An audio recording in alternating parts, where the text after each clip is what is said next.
Eagle থাকবে, ইতিহাস থাকবে না।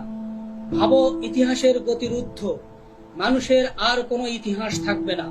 ফেরাউন থাকবে কিন্তু মুসা থাকবেন না। পুঁজি থাকবে, সাম্রাজ্যবাদী বিশ্ব বিচরণশীল লণ্ঠন থাকবে, কিন্তু না বলার মতো দেশ থাকবে না। আফগানিস্তান বা ফিলিস্তিন কেউ না, কেবল মহাকাল ব্যাপী ঈগল খচিত বোমারু বিমানগুলো উড়বে, কিন্তু মাটি, পাহাড় বা সাগর থাকবে না। পৃথিবী বা মানচিত্র থাকবে না। ধর্ম থাকতে চান থাকুন, কিন্তু কোনো মিনার থেকে আজান হবে না। গির্জাগুলো তো আগেই নিলামে বিক্রি হয়ে গেছে। এখন না ঘন্টা ধ্বনি, না আজান। প্রতিবাদ বা প্রতিরোধ থাকলে বোমা হামলাও থাকবে, কারণ ইতিহাসের আর প্রয়োজন নেই, ইতিহাস থাকবে না।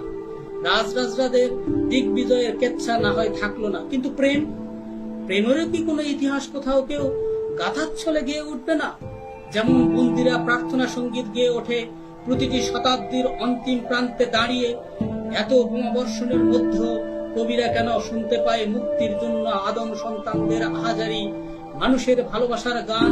বিধ্বস্ত পৃথিবীর কন্দরে তুরবা ঘাসের মতো সব সবুজের মায়া বিছিয়ে পড়ে থাকবে, কিন্তু মানুষের কোনো দইটা থাকবে না।